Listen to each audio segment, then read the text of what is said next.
wanted to share some things about myself, my past, the situation in which I'm here, and where I'm at today.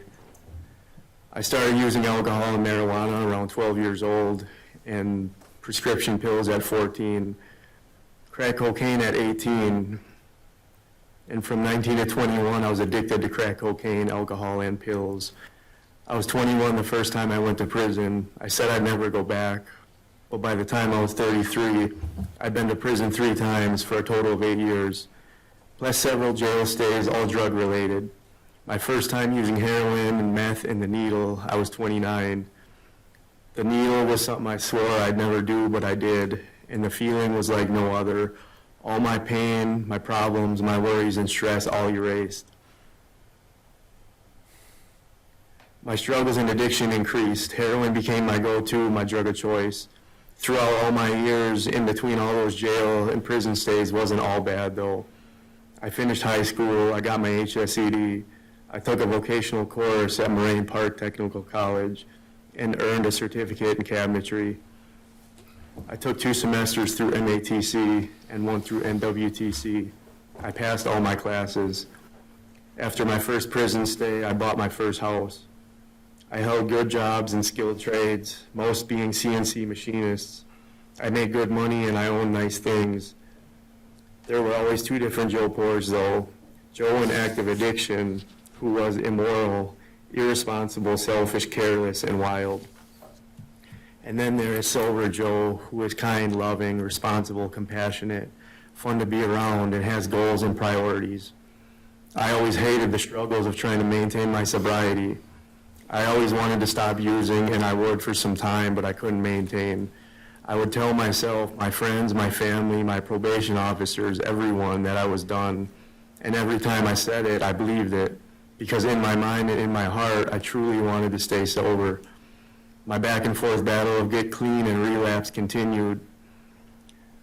I eventually lost everything, my house, my cars, my personal belongings, and many friends I'd seen overdose and die.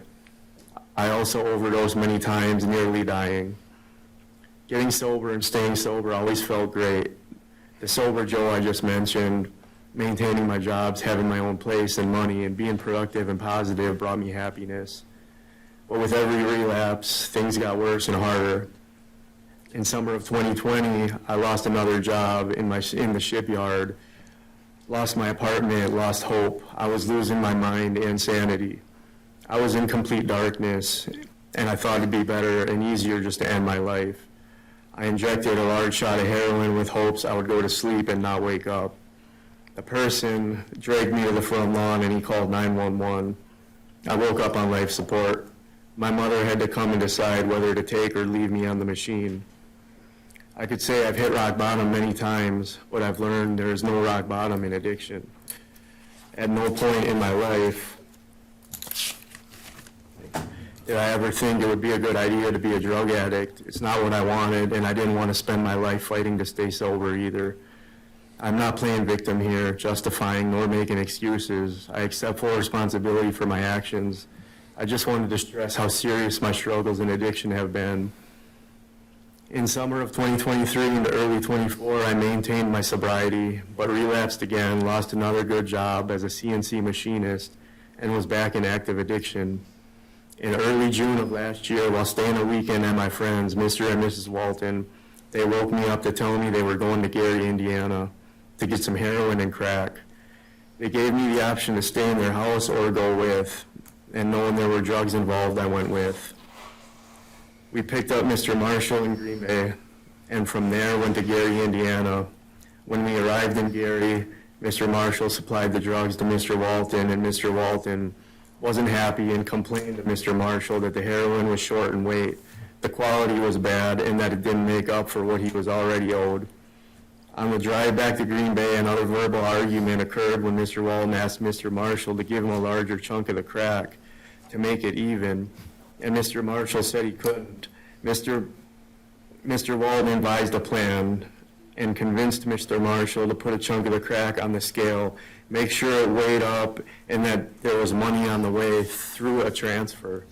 The real plan, though, was that Mr. Walton would take the crack off the scale and tell him to get out. And if he didn't get out, I was supposed to pick up the hammer that was on the floor and hold it up and try and scare him out. The hammer was between Mr. Marshall's feet, though, and when Mr. Walton took the crack and told him to get out, Mr. Marshall's the one who picked up the hammer. And when he picked up the hammer, I stabbed him in his right side. I acted out of fear. I acted on impulse. There was no intent involved, and I didn't think there would even be a physical altercation. I am deeply shamed and regretful over this, and all of Mr. Marshall's family and loved ones, I am truly sorry. After I stabbed him, he got out of the SUV and he walked away. So after I was arrested and found out he died, I was emotionally and mentally wrecked. I spoke with my family and tried my best to send them cryptic messages, telling them I love them and saying my goodbyes without the COs catching I was suicidal. My mind told me that because I took someone's life, I didn't deserve to live, and I believed that, and I didn't want to live. I remember telling my family that I don't know what my future looks like, I'm lost, and I have no hope. The video visit with my mom, I cried to her, and I telling her I just want to be forgiven. I tried taking my life multiple times in my cell, but I failed. I wanted to die, yet I couldn't. I cried out in my cell throughout my days. I cried out to God day after day, saying, God, please end my life. I don't deserve to live, and I don't want to live. As the days passed, I didn't realize change that was actually taking place. As I became interested in this book called the Bible, my prayers changed from, God, end my life, to please save me because I need you. This God I cry out to, who now is my Lord and Savior, Jesus Christ, he didn't end my life, but he took it. He pulled me out of darkness into this light, and all thanks to this grace. He gave me a renewed mind and started this process of sanctification that comes from within that I've been in need of my whole life. Drugs were a big problem for me, as was growing up without a father. And growing up without a father made me lonely growing up and made me codependent and led to many toxic relationships. And my anxiety and my PTSD was a serious problem in my mental health, and I could go on. And maybe some of these issues had a bigger impact on my life than I actually know. Well, my biggest problem I've learned is me, myself, and my lack of relationship with God. Throughout my life, many people said to me, Joe, just focus on you. And it always sounded good, but it never worked, because the more I focus on me and what I need to do and what I need to change, things always got worse because I failed. I've learned that I can't fix myself no matter how hard I try, but he can. And so I focus on him and what he's already done for me. I stay in his word and continue growing by trusting him and surrendering to him daily. This has been the greatest change in my life over these past 14 months. While the sentence I received today does matter to me, what matters more to me is that Mr. Marshall's family, friends, and loved ones know that I didn't mean to do this, and I'm truly sorry. I pray God will reveal this to them and bring them peace and comfort. Sadness isn't the word for what we're talking about today. I come out here and I don't know what I'm going to do. And I've heard from everybody, but even if nobody was here, this is, I think, what I'm going to end up doing, because I have all these thoughts. Now, Attorney Dorsey said society kind of has to be protected against Joseph Poore. Our community has to be protected against people who are using drugs. I am sick of it. This is all about drugs. Drugs, and more drugs. And this is what happens. I've seen it over and over again. And we can't tolerate that. Rob was a good man. You're a good man. I'm a good man. Look, both of these people are created by God, so they both have dignity, and there is goodness in everybody. Give the shirt off the back. Give the shirt off the back. Friends, they're joined at the hip. And one of the ties that bound them together was drugs. It's so stupid. Stupid. And you know what, Joseph? Thank goodness you found God, and that is the most important thing. But you know, if you read the Bible, there's that, and this was always a hard parable when the three workers go out to the vineyard. One goes out at 8, one goes out at noon, and one goes out at 5, and at the end of the day, they all get the same rate. And I always thought, man, if I got there at 8 o'clock, I would be upset. So for years, I didn't understand that. And I heard once in church, they said it's because God's saving power is there at any time. And if you're saved at 5 p.m., you're still going to get to heaven. It still counts. But you know, that Bible was there at 8 in the morning, too. It's a damn shame that you have to go and kill somebody and go through all this hell to finally find God. But I'm glad you have, and I believe that's sincere. I don't think you're just giving the court a line. But there's a just God. You know, the old Caesar's coin. Give to Caesar what is Caesar's, give to God what is God. We have to, God forgives, and I hope God heals everybody here. But I have to talk about what to do with this tragedy. And it's imperfect, whatever I want to do. I said this before. I wish I had a magic wand where I could bring Rob back, where he could take care of the kids and take care of his family. And Joseph, I wish I had a magic wand that you'd be sober and you could walk out of this courtroom back to your family that loves you. Life it's nothing but decisions. And when people make bad decisions, then there are consequences. You know, the thing about drugs that irritates me, I remember a Star Trek V episode, and at one point, Kirk says, at times, I need my pain. I want my pain, because that's humanity. This idea that I got to take drugs and just have everything be erased. That's not living. You're not the only one, Joseph. I'm tired of hearing about that. Oh, I'm dealing with this, I'm dealing with that, I've got pain. I understand that. That's life. Those are crosses that we bear, just like Christ bore his cross. No drugs. So now we have a drug deal gone bad and someone's dead. You know, when I read this, I just want to take a bath. It is so dirty. Getting to, you know, my kid went down to go to a ball game with a bunch of friends yesterday. Go down to a Brewer game, then go over to George Webb's, but they weren't ready yet, right? Instead, you guys get in a car, and we're going to go get drugs. What is wrong with you guys? I mean, it's just irritating. I read all these letters, and I've heard what everyone said, but what about what your mom said? Joe repeated the cycle over the years. We as a family felt helpless against his addiction. I mean, how many times were you given opportunities? And your mom's right, 28 days is a drop in the bucket. But you knew where things were at, and you kept making these decisions to use drugs. And the fact that Rob was doing drugs too, that doesn't, whether you're homeless or you're a drug addict or a priest or, you know, an all-American tennis player or whatever, that life is precious. You can't take away someone's life. And that's what we're here for today. You know, there's no honor among friends, and there's no honor among dopeheads either. You know, see, you planned on robbing this guy. To hear, well, it was bad heroin. You know how irritating that is to 90% of the people in this community. That's not our world. That's your world. And you have to abide by the rules in our world. I wrote everything else down here about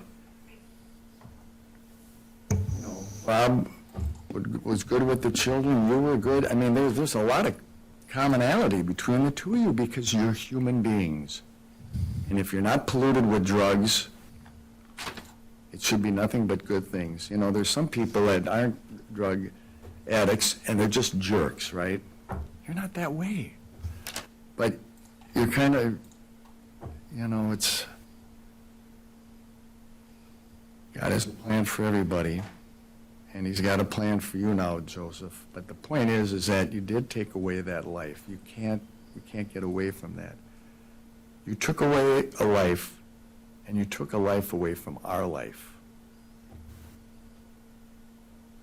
And only God's supposed to do that, right?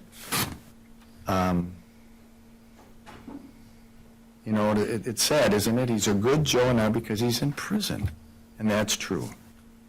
And it's sad. But it's the reality we're living in. You know, all of us have, I'm far from perfect, everybody's far from perfect, but you're a decent person, Joe, with a terrible Achilles heel, and you didn't do anything. I mean, you kind of tried, but you really didn't do anything to stop it. And I have to look at the galleon factors when it comes to sentencing now. Character of the offender, protection of the public, seriousness of the offense, deterrence, and punishment. So your character is not all bad. I mean, it's easy to beat you up, but there's a problem, and that's your record. This is not the first time that this isn't the first offense that you've had. Disorderly conduct, robbery, then manufacture and delivery of a controlled substance and possession of THC. So, I mean, the court can't ignore that, and I have to consider that as part of sentencing. Protection of the public, well, yeah, I mean, Lost, that's not too far from where I live, where that took place. How about the time guys that are doing drugs and there's a bad drug deal, they're using guns, and then we have stray bullets? Community has to be protected against drugs and drug users. You know, the premeditated robbery, I mean, it was a group effort, but that really aggravates it too. I mean, you know, that's what happens. When you're on drugs, you're high, and it's an accident and a tragedy waiting to happen, and it happened here. As far as the seriousness of the offense, it doesn't get any more serious. I believe that it's intentional at the moment, the second before you're putting that third or fourth knife wound in, you're intending something, but you didn't plan on it. This was going to be a robbery. So I think the reckless homicide is appropriate. But, as my dad would say, the punishment has to fit the crime. The punishment has to fit the crime. And you know, to the family, to your family, Joe, there's a book, I use it all the time, it's called Beautiful Mercy. It talks about being merciful. God, of course, is the ultimate judge, and he can show that mercy. But there's a line in here, and I've used it many times, and I'll continue to use it. Mercy without justice dishonors everybody. What is justice for Rob? There is no perfect justice. He'd be alive. That would be the justice. So we have to work within this imperfect system and come up with a sentence that balances all these things together. You know, people can watch someone strung up a tree. It doesn't bring anyone back. But you do. You know, if I did something wrong, I had the car out too late, I'd get punished. If I did something wrong again, I'd get a bigger punishment. That's how life works. There's no perfect answer here. Deterrence, I don't know if anybody, do people even think about deterrence? I wish they would. But this is a sentence that takes all these factors into account and has to be an appropriate punishment. And I don't know what the answer is. But this is what I'm going to do. It's going to be 30 years initial confinement and 10 years extended supervision because he was revoked on this offense, already concurrent to his current sentence. But if you look at all the factors, the drug deal, the planning, I believe you're remorseful now, but once, if it really wasn't as bad, as soon as you realize you do something, you try to save a life, and instead you try to get away with killing a life. I think the punishment, and here's the one other thing that the family said, you still have a life, Joseph. You can have a life, you can talk to your family. If you're sober, you're going to have a better life. Your family can talk to you. They can't talk to Rob. And that's the worst part about the whole situation, right? So that's going to be the sentence. 40 years with 30 years initial confinement.